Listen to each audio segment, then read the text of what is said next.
Alex Minty, a slave on a southern plantation, lays in the field having flashes of images cross her mind. Since a head injury from a beating by her slave owners, she has had visions and flashes of the future, which she believes are messages from God. Her husband, John Tubman, a free man, arrives to tell her good news. They have secured a letter from a lawyer proving that Harriet's mother was supposed to be freed and that therefore her children are free as well. When they approach Mr. Brodess, the owner of the plantation, he tears the letter up and cruelly denies the request. Minty cries and prays to God for Mr. Brodess to die, which he does shortly after. His son, Gideon, who grew up with Minty, heard her praying and is furious. He decides he's going to sell Minty downriver, where she will never see her family or husband again. She decides to flee to the north, and John insists on going with her. Knowing if he is caught aiding her he will lose his freedom, Harriet leaves without him, managing only a silent goodbye to her mother, Rit, from a distance. She goes to her father, Ben, who directs her to the beginning of the Underground Railroad. Partway into the journey, she is caught by Gideon and his men on a bridge. He tells her he won't sell her anymore, but she tells him she'd rather live free or die, and jumps off the bridge into the river. The men believe she died, but she survives and travels all the way to the north on a very dangerous journey all by herself.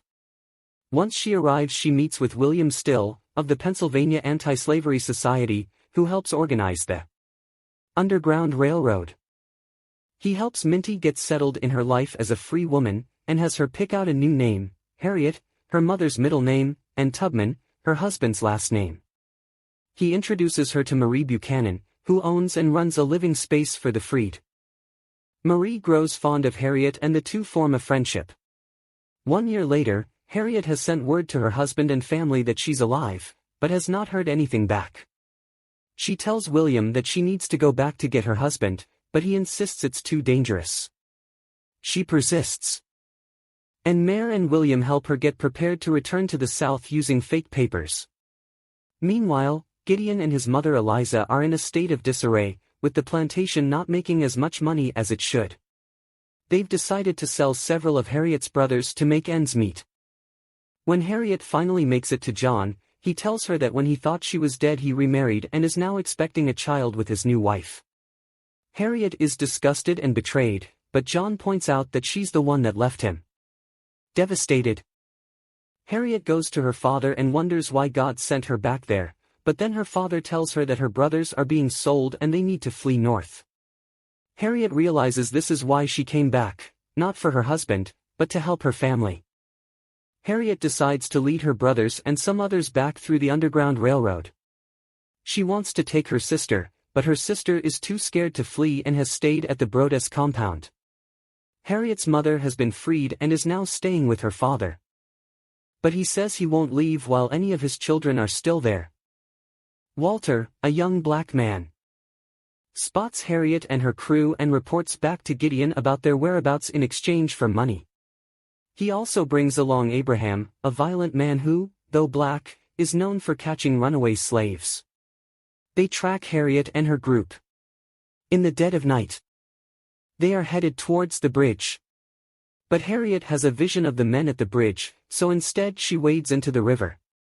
At first, her crew thinks she's insane, but when she's able to cross the river, they follow her, in awe.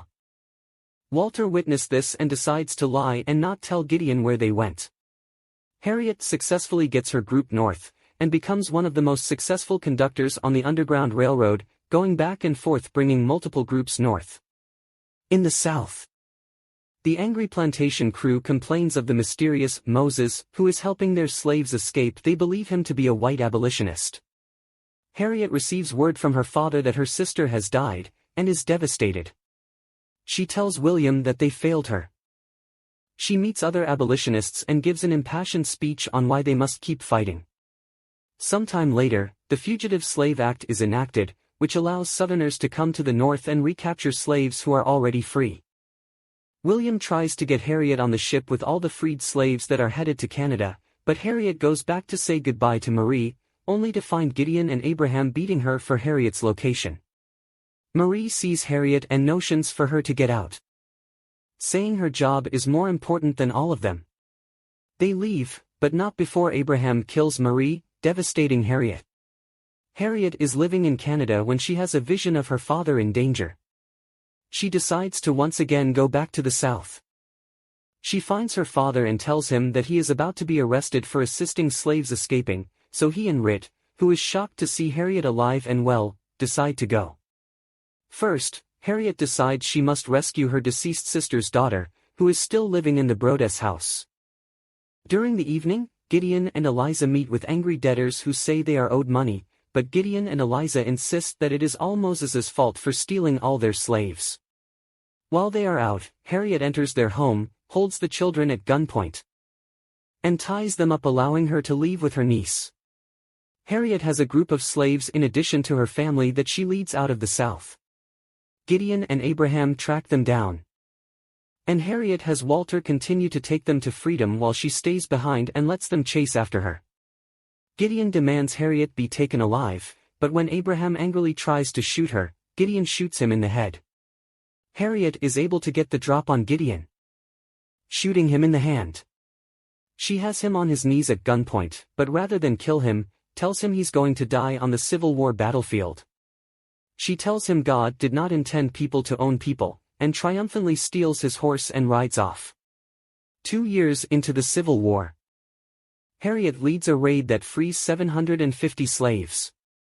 She returns home to Canada where she lives with most of her family that she rescued, a free woman.